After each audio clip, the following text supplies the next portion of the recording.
अपनी श्वासों को देखिए।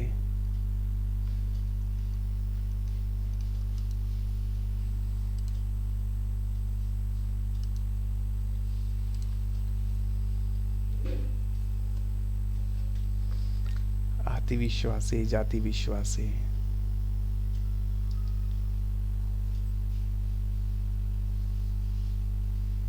श्वास आते हुए अपनी नाभि फूल रही है और जाते हुए नाभि पिचक रही है। नाभि को देखें।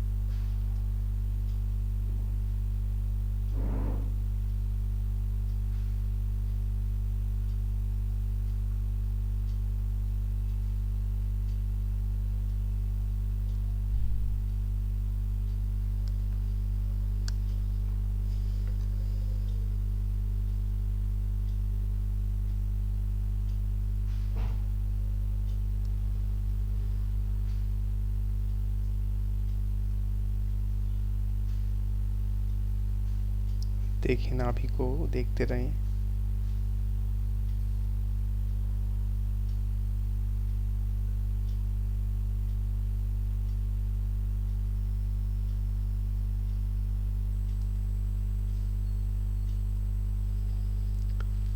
अब अपने को थोड़ा दूर से देखें। कल्पना करें कि हम यहाँ से बहुत दूर ऊपर बैठे हुए हैं और खुद ही को देख रहे हैं। हम बहुत दूर ऊपर आसमान में कहीं बैठे हैं और अपने को ही देख रहे हैं। देखें अपने को, अपने जीवन को अवलोकन करें कि देखो ये जीव, इसका जन्म हुआ, ये इसकी उम्र है, ये अपना जीवन यापन कर रहा है। अब इसका पिछला भव की कल्पना करें। इससे पहले भव में कहीं पर था, वहां पर भी कुछ इसकी उम्र थी।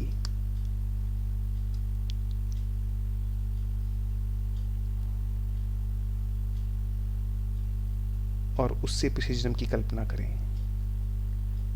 ऐसे मान लो आपके कोई विशेष ज्ञान से आपको 100-200 भव दिखाई दे रहे हैं। जैसे मोतियों की माला होती है, उसमें कई सारे मोती एक के बाद एक के बाद एक के बाद पिरोए हुए होते हैं। ऐसे आपको 100-200 भव पुराने दिखाई दे रहे हैं। देखें, किसी भव में आपको मनुष्य दिखाई दे रहे हैं, कोई भव में आपको त्रियंच दिखाई दे रहा है, कहीं पर पेड़ पौधे दिखाई दे रहे हैं, कहीं पर नरक भी दिखाई दे रहा है, कहीं पर देवगति भी दिखाई दे रही है। अवलोकन करें।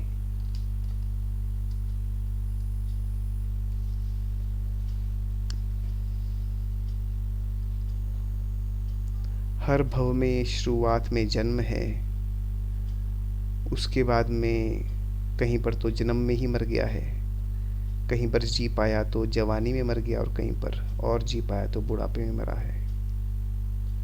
ऐसे कई सारे भव आपको अलग अलग प्रकार के दिखाई दे रहे हैं।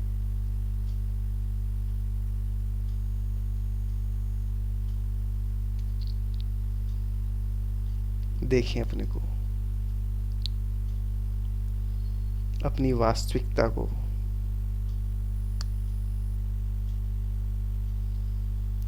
हर अवस्था में इसने ये ही माना हुआ है कि ये शरीर में हूं। हर अवस्था में, हर भव में शरीर बदल गया, मगर हर भव में शरीर को ही अपना माना हुआ है। देखिए, देखें अपनी मान्यता को, देखें अपनी जिद्दी मान्यता को, देखें।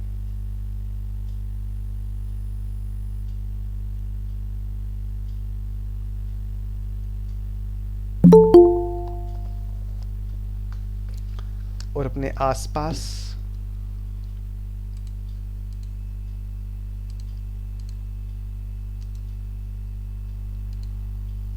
जो दिखाई देते हैं, जो संबंध हैं, उनको अपना माना हुआ है।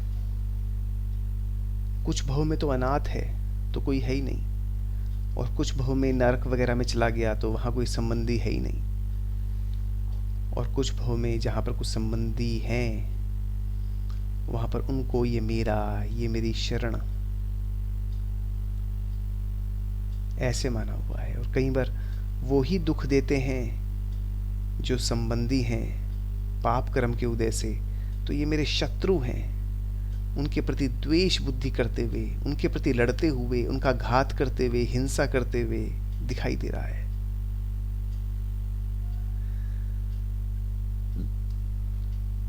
देखें,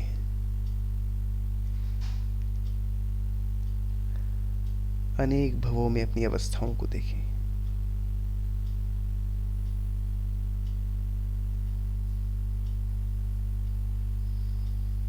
और ऐसा करने से हर भव में महान कर्मों का आश्रव कर रहा है, खूब कर्मों का संचय कर रहा है। शरीर को अपना मानता है, उसके लिए खूब कषाय करता है। शरीर रोगी होता है तो दुखी होता है।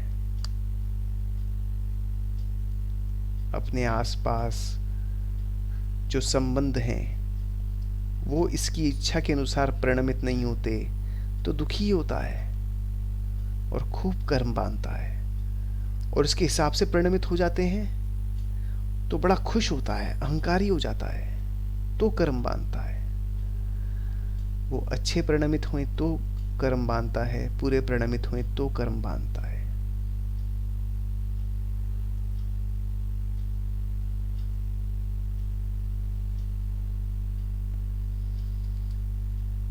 शरीर में जवानी है तो अपने को जवान मानता है, शरीर में बुढ़ापा है तो अपने को बुढ़ा मानता है, शरीर में बचपन है तो अपने को बच्चा मानता है। देखें इसकी अज्ञान अवस्था को, देखें, करुणा करें इसकी अज्ञान अवस्था पर, इसके प्रति संवेदनशीलता लाएं कि देखो अपने अज्ञान की वजह से कितने गंदे गंदे भाव करके, कितने कर्मों का बंध कर करके, पाप का संचय करके कितने दुखों को भोग रहा है। और ये नहीं समझ पा रहा है कि इन सब मोतियों की माला में वो एक, जैसे मोतियों की माला में एक सूत्र होता है जिसमें मोती पिरे होते हैं, ऐसे ये एक आत्मा है जिसके संयोग में इर्द गिर्द ये सब संयोग इसे प्राप्त हो रहे हैं।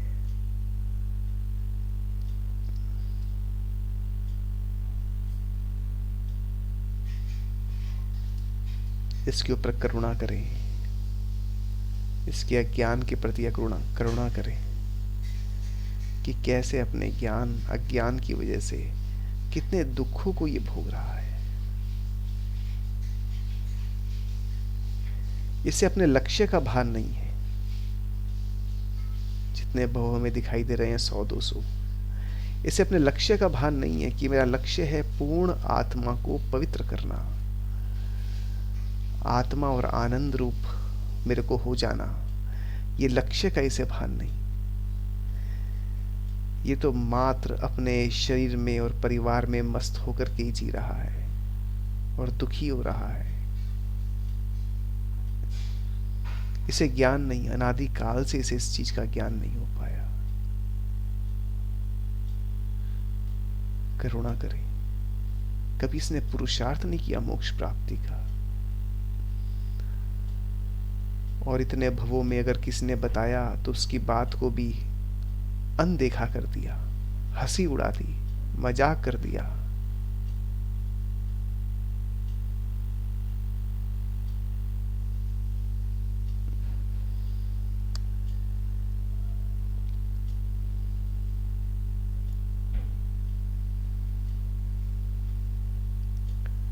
सदा काल इच्छाओं से भरा हुआ है, कभी इच्छाएं इसकी समाप्त नहीं होती।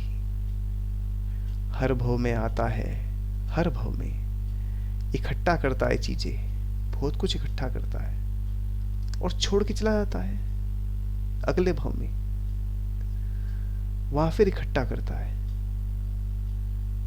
उसके लिए खूब मेहनत करता है, कभी दुत्कार पाता है दूसरों से, जैसा चाहता है वैसा नहीं मिल पाता तो दुखी होता है, दूसरों की सेवा करनी पड़ती है, चाकरी करनी पड़ती है धन कमाने के लिए।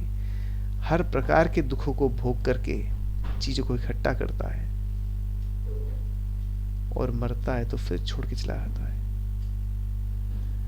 मगर इकट्ठा करने की आदत इसने कभी नहीं छोड़ी। इसे ये नहीं समझ में आया कभी कि संयोग में सुख नहीं है, सबसे अलग होकर के अपनी आत्मा को पूर्ण पवित्र कर लेने में ही सुख है।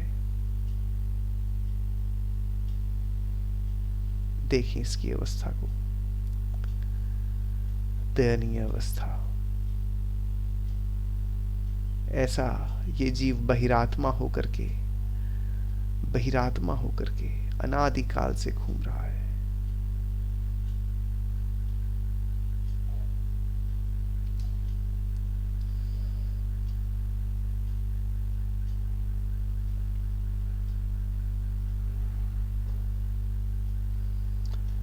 इसने अपनी सफलता का मापदंड इसमें ही माना है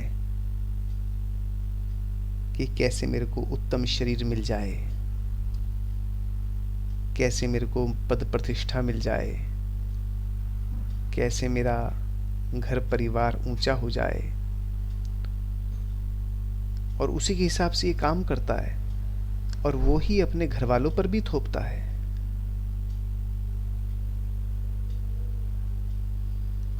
और ऐसा करने में हिंसा भी करनी पड़ती है इसे, झूठ भी बोलता है, नाना पाप करता है।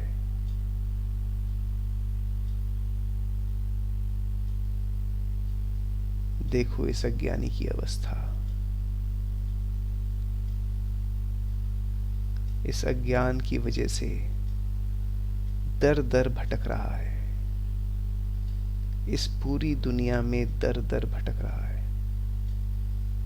इस संसार का ऐसा कोई कोना नहीं जहां इसने जन्म न लिया हो।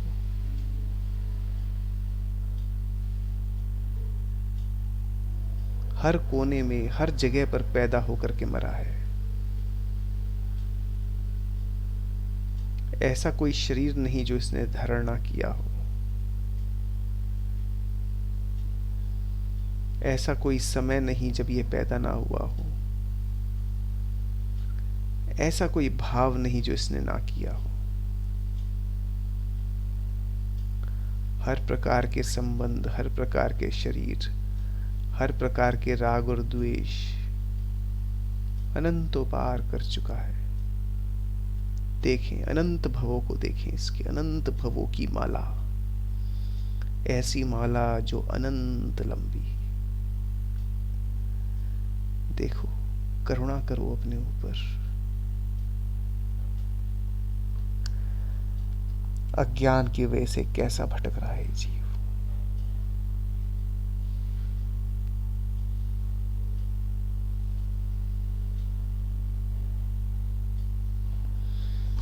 और अब मन में संकल्प लें कि अब मुझे इस बहिरात्मपने को छोड़ करके अपनी आत्मा को समझना है और अपनी आत्मा को पूर्ण पवित्र करना है।